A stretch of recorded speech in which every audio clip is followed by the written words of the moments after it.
Well, hello there, everyone, and welcome back to the table. It's a beautiful sunny day here in DC. It's a little hot, it's a little humid, but I think we can make the best of it.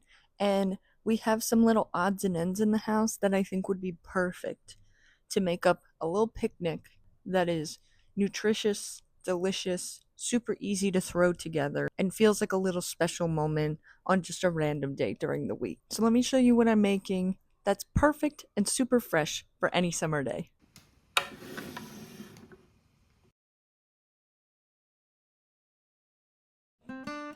Now, this greens pasta salad is a very big turn from my normal pasta salads because I love a mayonnaise based pasta salad. There's not going to be an ounce of mayonnaise in this bad boy. There's actually going to be lots of nutrition, delicious goodness in this. Because you know what there's a ton of in the summertime? There's a ton of spinach and there's a ton of basil. And this is the time to break it out and make the most of it and make this delicious pasta salad. So we're starting with spinach and then a bunch of basil. Then you need to balance that out. So we do a good amount of lemon zest, and then the secret sauce to this is some white miso paste. This is gonna add that little umami to this, and it's gonna create this nice interest in the sauce. It almost kind of adds this Parmesan cheesy flavor without adding cheese into this part of the sauce. Lemon juice, salt and pep, and then this is actually the base. All we're gonna do is add olive oil to this. We're gonna put this on the blender on puree for literally as long as it needs to become a nice thick green sauce.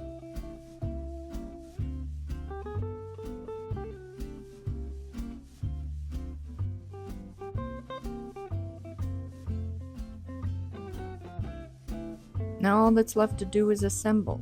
And you're going to do some peas. I did canned peas. You can do frozen, you can do fresh, whatever you got going on.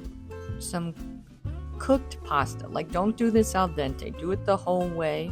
I left it a little bit warm. I know this looks piping, but my apartment was just cold.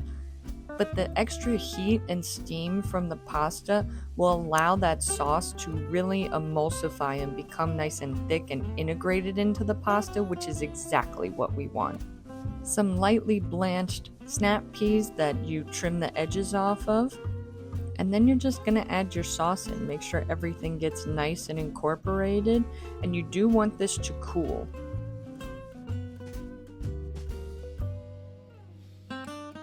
After you have let this part of the pasta cool, I'd say at least for about an hour in the fridge, there's no more steam on it, you're going to add in your chunked Parmesan cheese. And then this is good for a couple days. Eat it immediately or leave it in the fridge.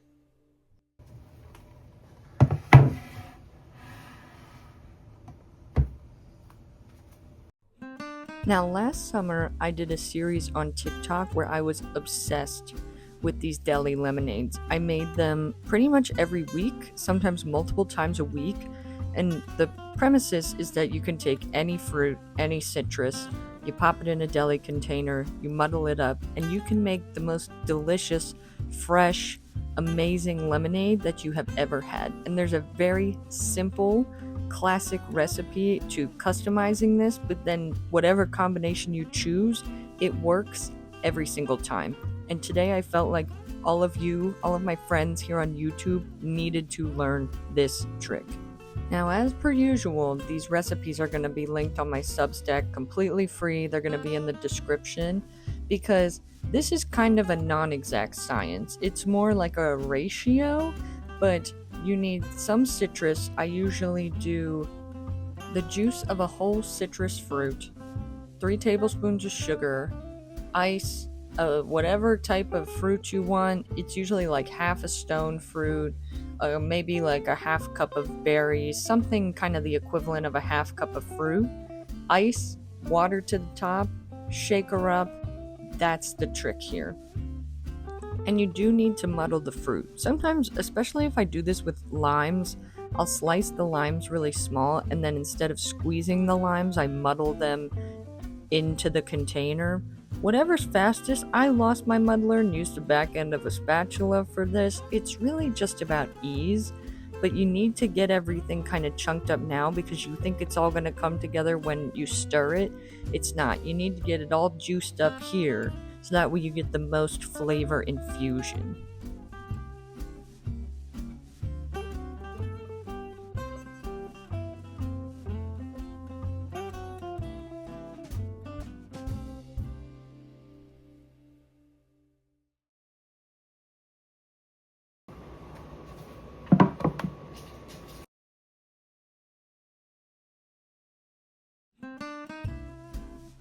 You didn't think we were going to have a picnic without something with mayonnaise in it, did you?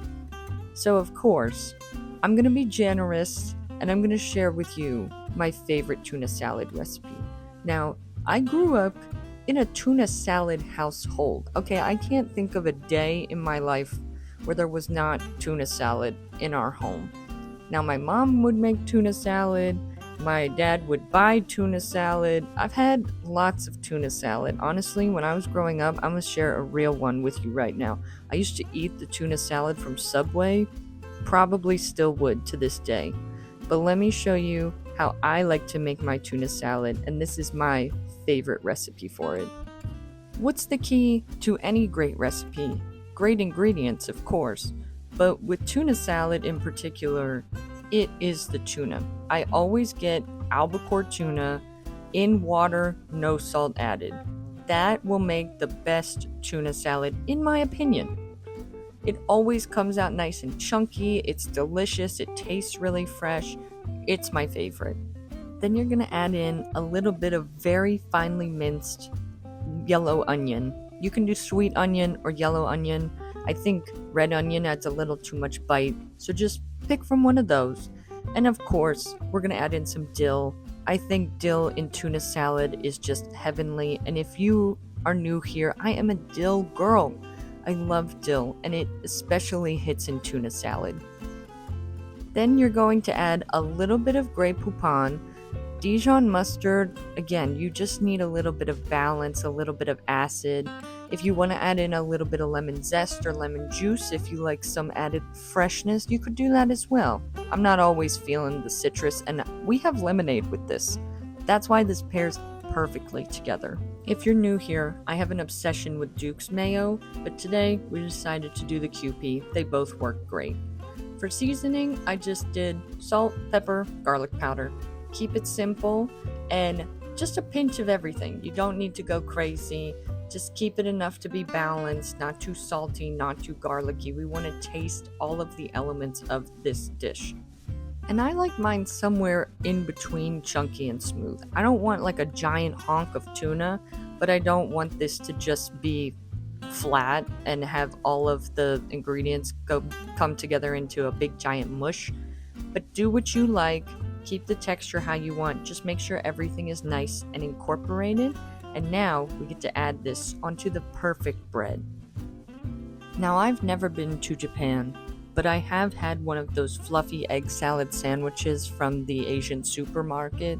And to me, there is nothing better than like fluffy, soft white bread. I don't know, it's just delicious, and I know to some people it's like a textural nightmare. I love the fact that it's just soft and good. So we did some classic white bread for this and just did a nice even coat. One can of tuna should make 2 sandwiches that don't feel too overpoweringly full of tuna. Or I also really like this in a wrap. If I had a tomato on hand, I absolutely would have put some tomato on this too because it is peak tomato season. But with this picnic, it was just kind of finding things in the house to make something fresh and delicious.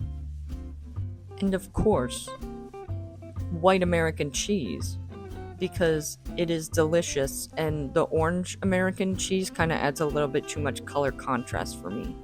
But here we are left with the dilemma: to toast or not to toast.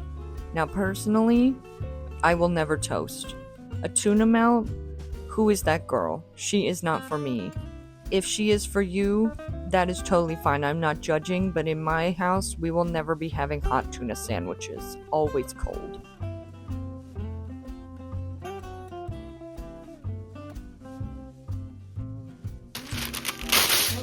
I have not quite yet mastered the art of wrapping a sandwich in parchment paper, or I guess not even picking it up because I lost half this sandwich just trying to get it onto the paper.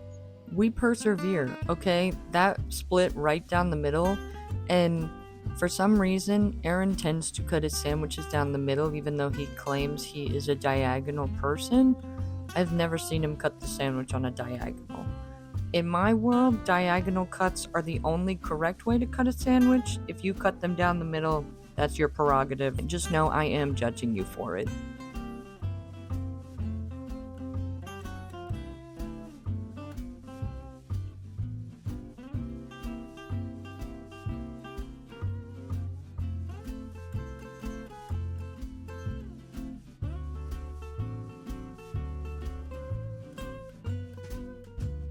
Once everything is wrapped up, good to go, packaged up for you, all you need to do then is pack your picnic bag, which then all you need to remember is utensils, something to sit on, something to drink out of, and a good way to actually enjoy everything you're bringing along for the ride.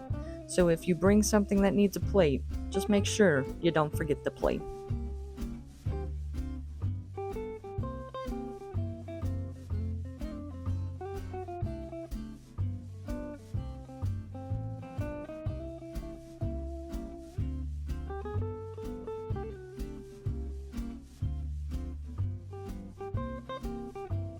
Sometimes I think we forget how easy it is to just take a meal outside and turn a simple moment into a little something special. And I hope you got a little piece of that today. You can take food that you already have in the house, find little bits and bobs, make something delicious, and enjoy some time with some people you love. As always, all these recipes are going to be linked in the description below. They are always on my Substack for free. And if you like this video, please make sure to like and subscribe. I always love having y'all come back and join me at the table again. It's not too sweet either, which is nice. Yeah, it's real good. Yeah, I see the dilemma. Yeah. Fun.